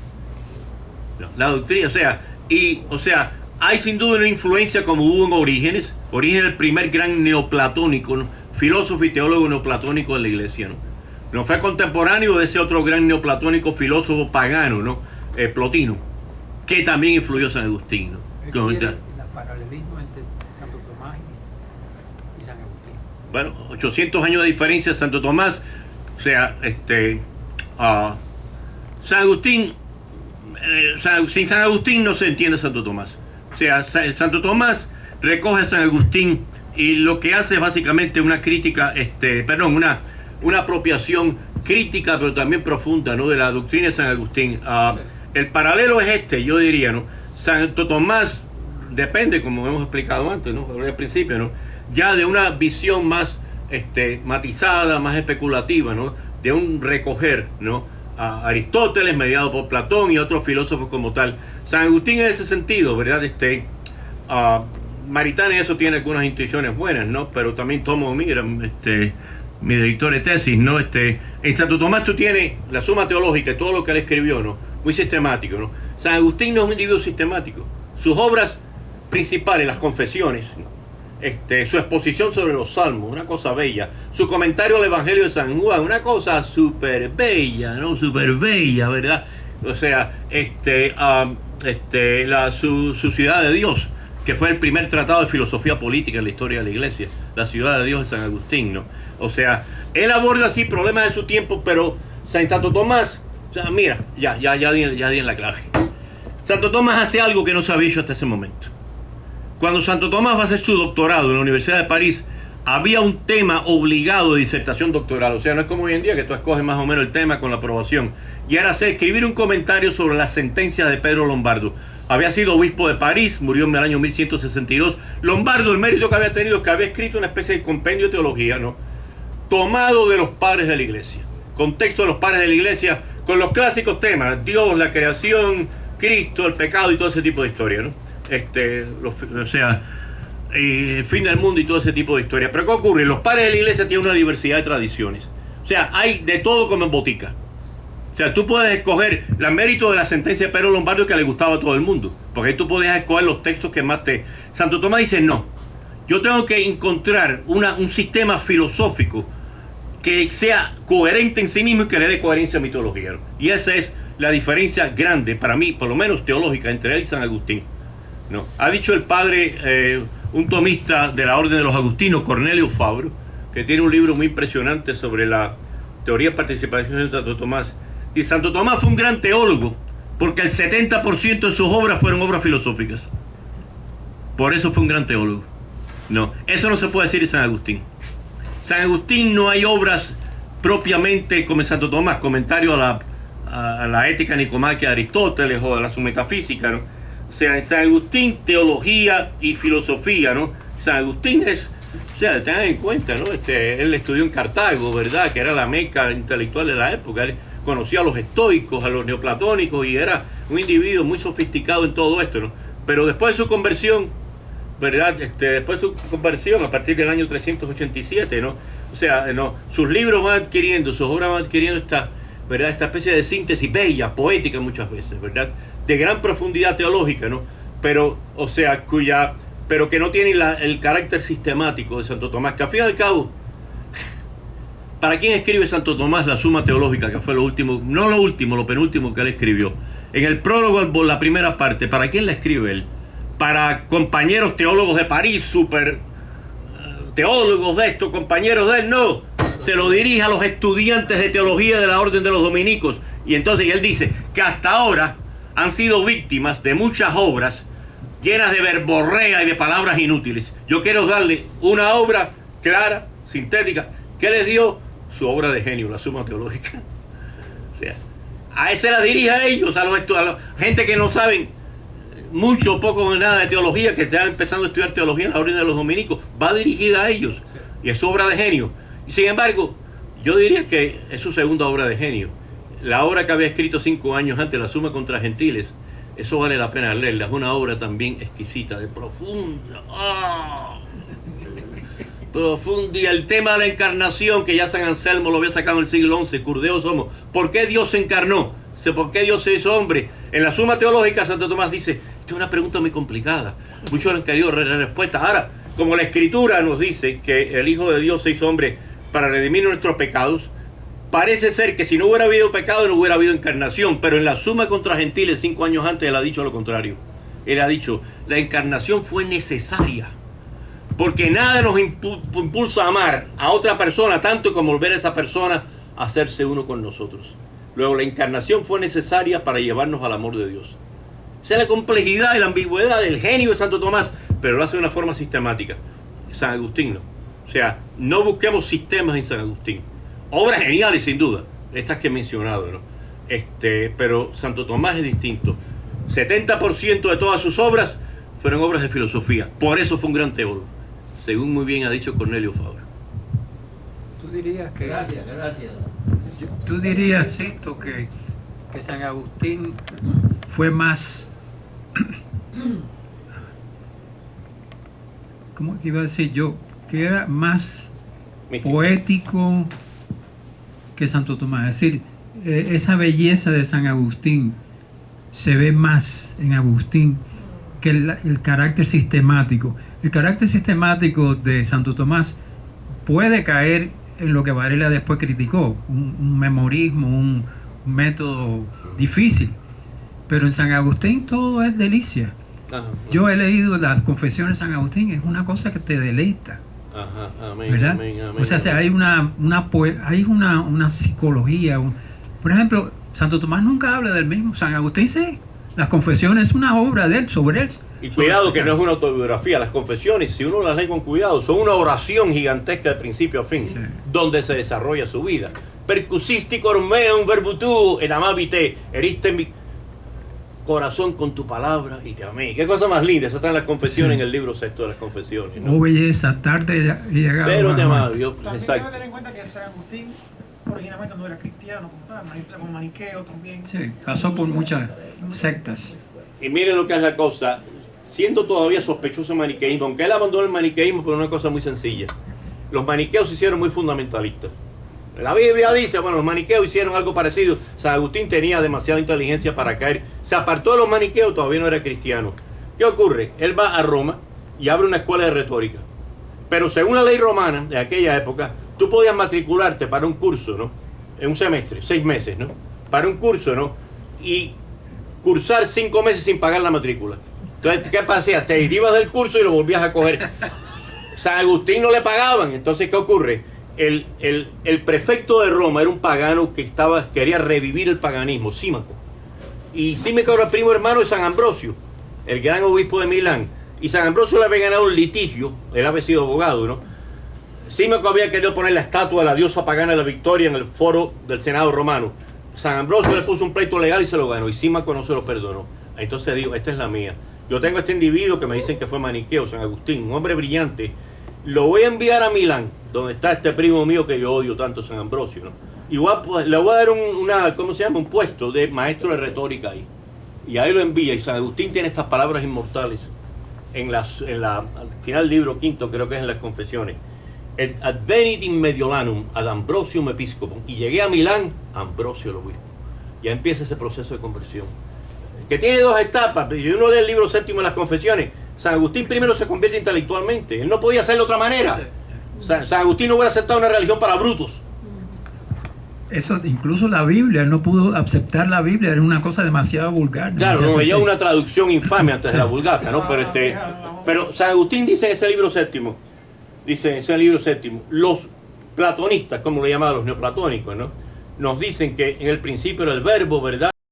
Bueno, los platónicos, el logos, la idea del logos, ¿no? Y eso lo tenemos en la Biblia, pero los platónicos no me podían decir que el verbo se hizo carne y habitó entre nosotros. Esa es la diferencia de la revelación. Y eso lo pone de manera tan bonita en el libro séptimo, ¿no? Entonces él va por este proceso de conversión intelectual, ¿no? Pero falta el proceso de conversión. O sea, había vivido con esta mujer 14 años y nunca nos da el nombre de la mujer, aunque nos dice el nombre del hijo que tuvo con ella, a Deodato, ¿verdad? Pero a instancia de su madre Mónica despide a la mujer, ¿no? Su madre quería tener un matrimonio en conveniencia con San Agustín, le había asignado ya una novia y todo eso. San Agustín, ¿no? Y entonces viene esa experiencia en el jardín de Casillacum, ¿no? Toma y lee, todo le leye, ¿no? Capítulo 13 de la Carta a los Romanos, ¿no? Y ahí viene su conversión, y el 24 de marzo del año 387, San Ambrosio lo bautiza en el bautisterio de la catedral de lo que era la catedral de Milán en ese momento, ¿no? No, pero, y lo que ocurre es lo que dice Javier, o sea, uno lee el latín de San Agustín. Es más, vale la pena aprender el latín clásico solamente para leer a San Agustín. San Agustín no se hizo para ser traducido, aunque hay traducciones excelentes, sobre todo al inglés, Henry Chadwick y otros, ¿no? Pero se hizo para ser, ¿no? Percusisti cor meum verbo tu et amabite, me heriste mi corazón con tu palabra y te amé. ¿Cuál es esta otra? Oh caritas, Deus mío, accéndeme. Oh caridad, Dios mío, enciéndeme en el fuego de tu amor. Así es el latín terso y poético de él. Desde luego. Pero que comunica teología, Javier, eso es lo que quería decir. Dentro de ese giro poético hay toda una comunicación de teología profunda, de lo que es él, Y sin San Agustín no hubiera habido Santo Tomás. Y sin Santa Mónica no hubiera habido San Agustín, porque la conversión de Agustín le costó a Mónica 17 años de lágrimas. Ese encuentro famoso que tiene con San Ambrosio, ¿no? O sea, el encuentro no es tan lindo como muchos lo describen, ¿no? Oh mujer, el hijo de tantas lágrimas no se puede perder. En realidad lo que dicen las confesiones es que San Ambrosio se la quería quitar de arriba. Le dice, no me molestes más, mujer, el hijo de tantas lágrimas no se puede perder. Así lo dice, ¿verdad? Como tal, ¿no? Pero, o sea, el libro noveno, las confesiones, el diálogo que él tiene con Mónica antes de morir Mónica, ¿no?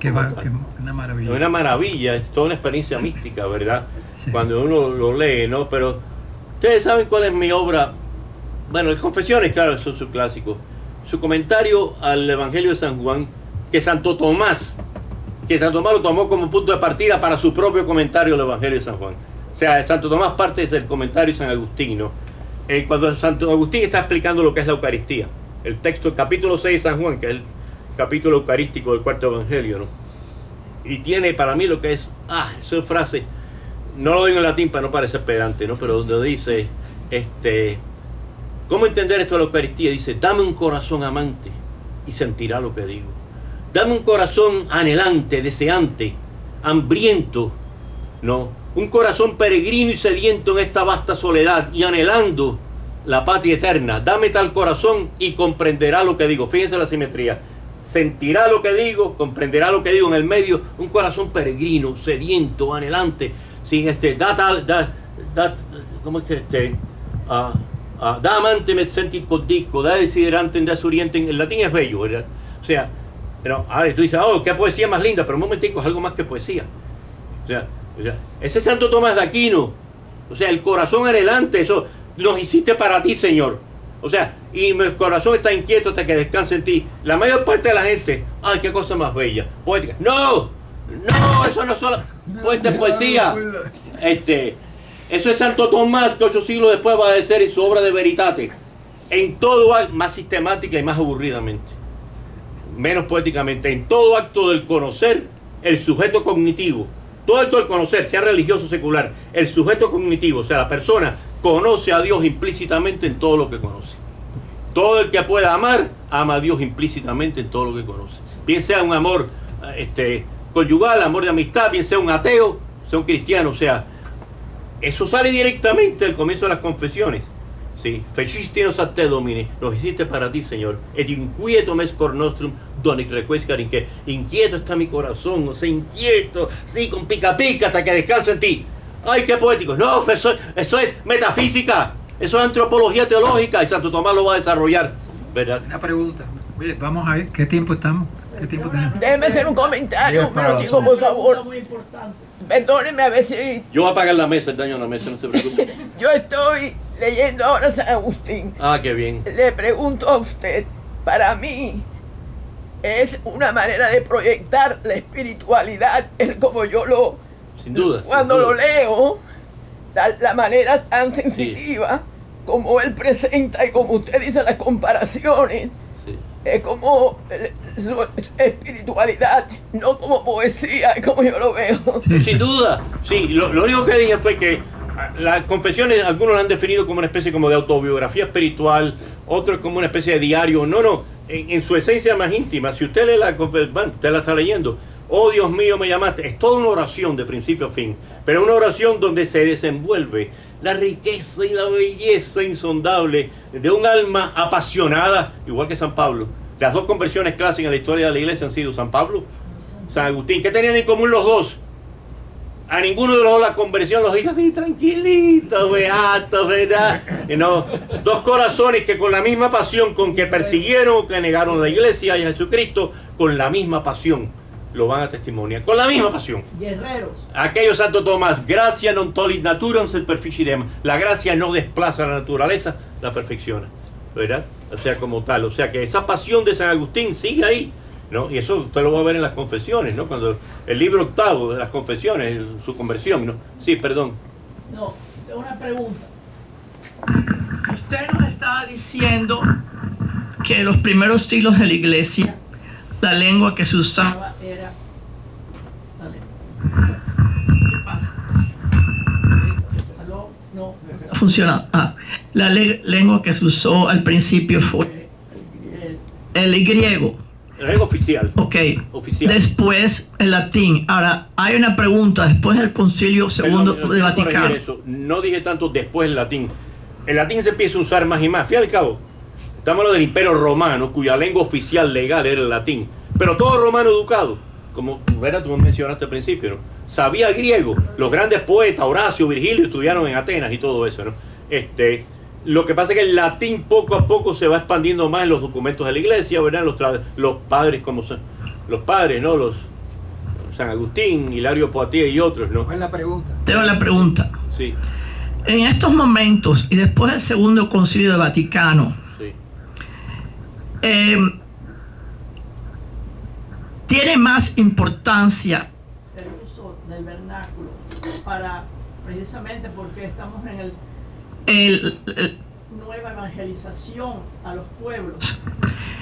¿Y hasta qué punto se consideran que un latinista, yo le llamo latinistas a los que prefieren la misa en latín, hasta qué punto un latinista puede desobedecer al Papa en estos momentos que se está poniéndoles un freno sin caer en cisma? Una excelente pregunta que se puede desdoblar, que tiene varias implicaciones. Yo diría lo siguiente, recuerden ese pensamiento de San Ignacio, ¿no? Ese sentir con la iglesia, sentir como iglesia, ¿no? Y hay gente que es curiosa, ¿no? yo conocí una vez a este señor, un individuo devoto y sincero, vaya, pero que él decía básicamente, si el Papa dice que hay que guiñar con el ojo izquierdo y no con el derecho, si guiñas con el derecho eres culpable de herejía, ¿no? Ya yo les hablé lo que es la herejía propiamente, según Domingo Báñez. Pero al mismo tiempo, ¿no? Cuando el Papa decía algo que no le parecía en línea, el primer crítico del Papa era él. Eso para mí es en doble estándar, como lo llaman aquí, ¿no? O eres fiel a cada ají que dice el Papa, o eres fiel con espíritu crítico, como lo fue Santo Tomás de Aquino, ¿verdad? Que ignoró las prescripciones papales contra la enseñanza de Aristóteles, estando en la corte del Papa Urbano mismo, ¿verdad? O sea, entonces, el añorar la misa en latín de espaldas al pueblo y todo ese tipo de historias, eso es lo lindo, eso es lo que hay que hacer. Eso ya no es sentir con la iglesia, eso es un acto de arrogancia y de petulancia. Ahora, yo creo que no es tanto el acto en sí de preferir la misa en latín sino lo que eso significa. ¿Qué refleja eso? Del corazón, del espíritu, de la mente de esa persona, de aquellos que lo hacen. Desobediencia. Bueno, más que desobediencia, puede haber una santa desobediencia a veces, ¿no? Pero, o sea,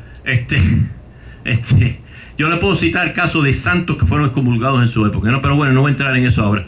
El único papa en ser excomulgado por un concilio ecuménico, el Papa Honorio en el siglo VII, pero no voy a entrar en eso ahora.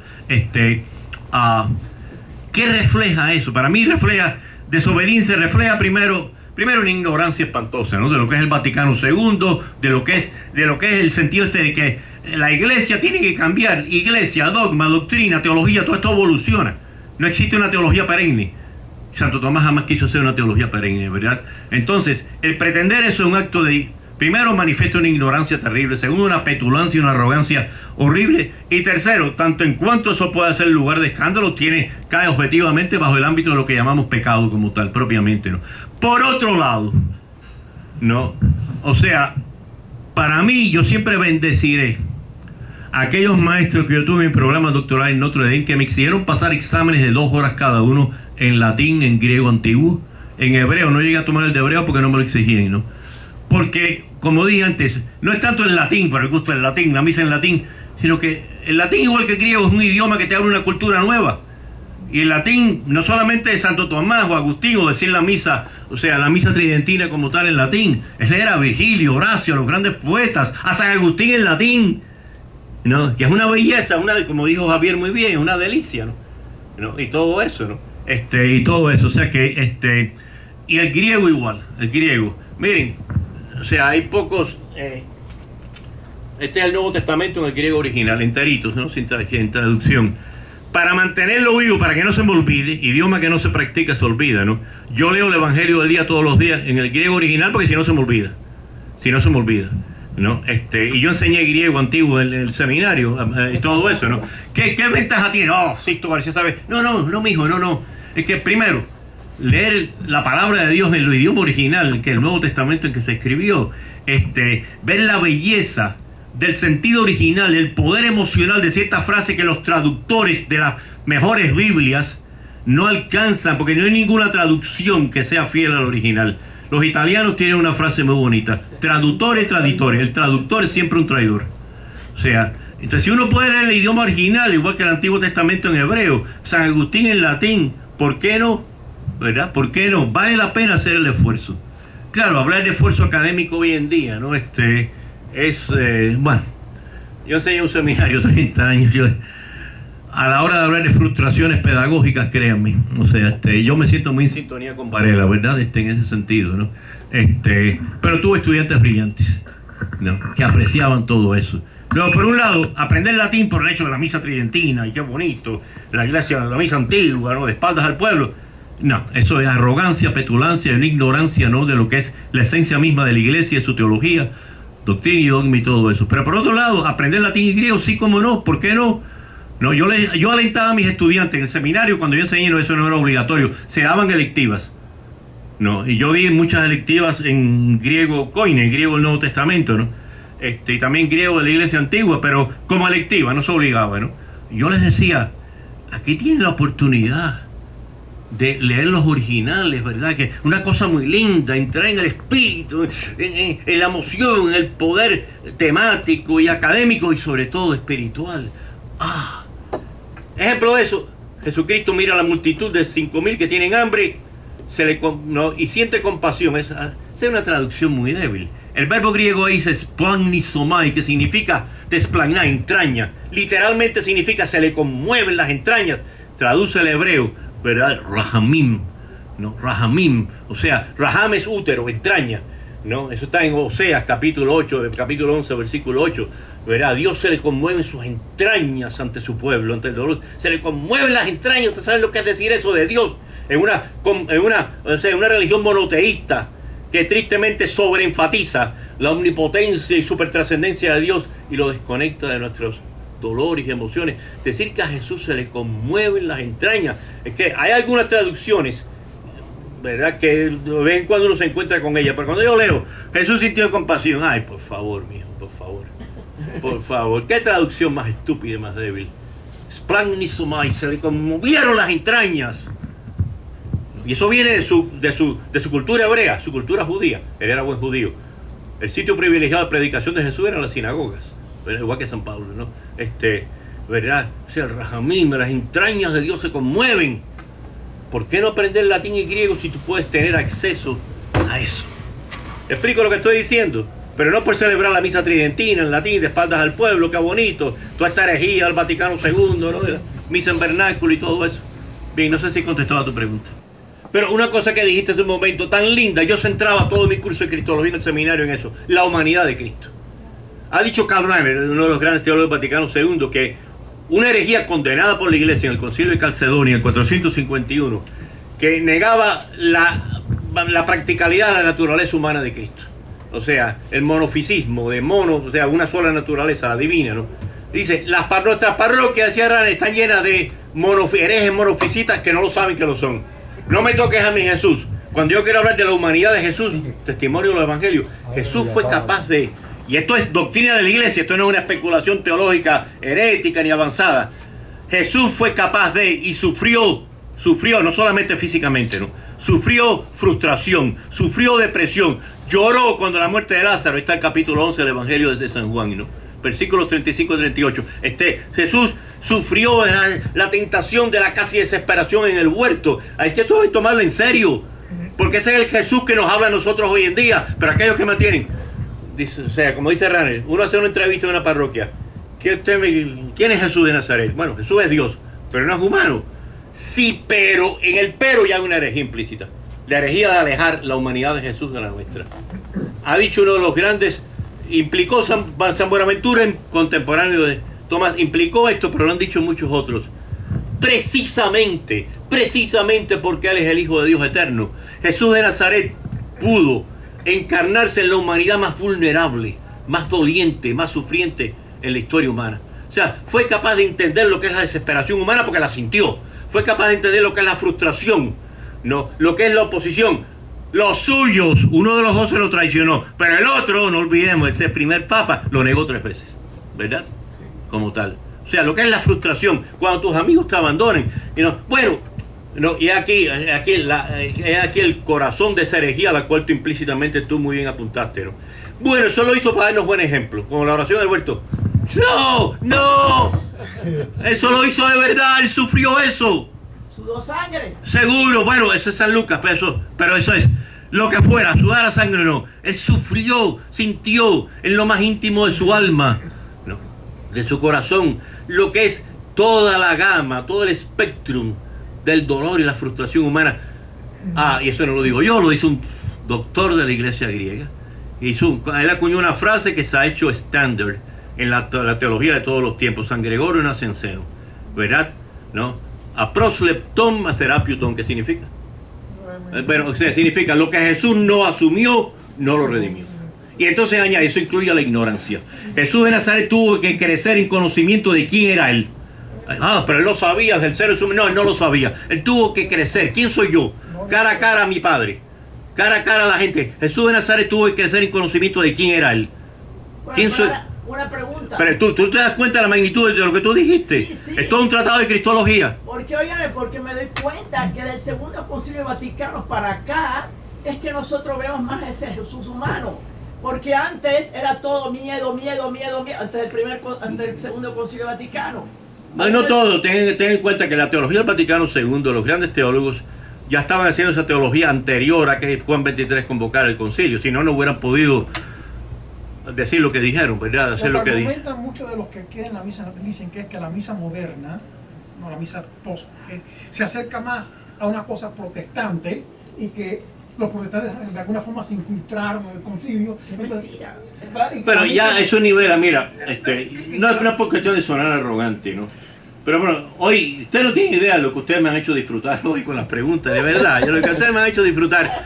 Porque, coño, ustedes piensan las cosas, ustedes saben usar la cabeza. Que si Lutero daba la misa en... Perdón, pido perdón, lo llevaré a confesión, lo llevaré a confesión. Porque Lutero daba la misa en el vernáculo, entonces ya... Pero a eso revela un nivel de ignorancia que ya, perdón. No, una cosa, para volver un momentico a Varela. Varela usó el español, no solamente por las algarabías de ese bárbaro idioma escolástico, sino porque pensaba que sus alumnos podían entenderlo mejor. Claro. Entonces Varela en ese sentido fue un adelantado y de que podía enseñar mejor en el idioma vernáculo. Y él llegó a decir que había que hacer las cosas en español, en el idioma. Hizo algunas cosas, él nunca dejó de la mano el latín, pero le dio la idea de que era mejor maestro si lo hiciera en su idioma español. O sea, que ahí hay una táctica pedagógica de Varela para que puedan entender. Los muchachos ya en tiempo de Varela estaban muy lejos del latín, casi no lo sabían. Acuérdense que el Seminario San Carlos era una universidad, un instituto de segunda enseñanza. Ahí muy poca gente sabía latín. Y Varela se da cuenta, entonces se adapta a ese estado de los alumnos, que es un acto de caridad. Una pregunta a ti, Javier, una pregunta Sí. a ti. ¿Hizo Santo Tomás lo mismo? Su última obra, se compiló aparte de sus sermones. Como un año antes de su muerte, él lo asigna al teologado dominico en Nápoles, 1273. Y ahí predica una serie de sermones sobre el credo, en el dialecto napolitano. Wow. En el dialecto napolitano de su época, ¿verdad? O sea que, aunque, claro, eso se transcribió en latín después, ¿no? Fue ahí donde tuvo, y yo quería en cierta manera terminar mi aportación de hoy en día, ¿no? Javier lo puedo seguir oyendo siempre, ¿no? Tomás de Aquino fue un místico.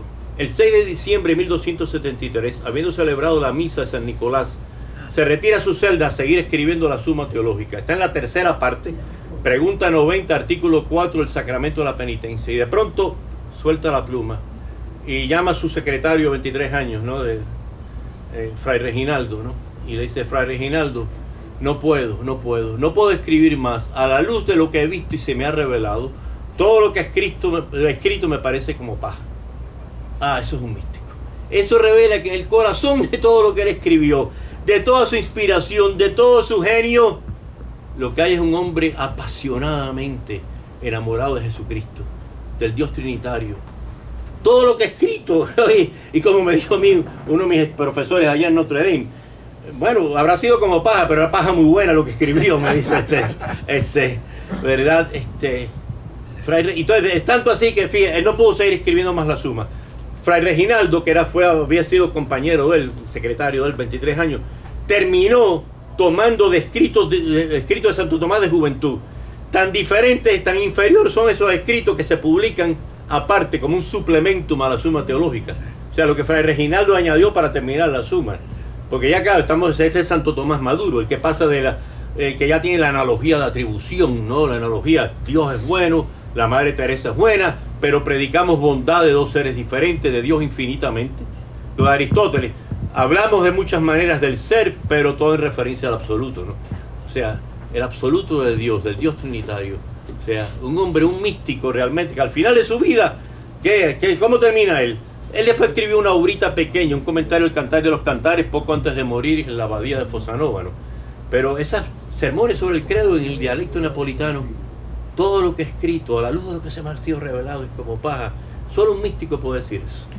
Vamos a terminar entonces, Miguel, porque ya estamos pasaditos, ¿eh? La suerte es que aquí no nos echan afuera.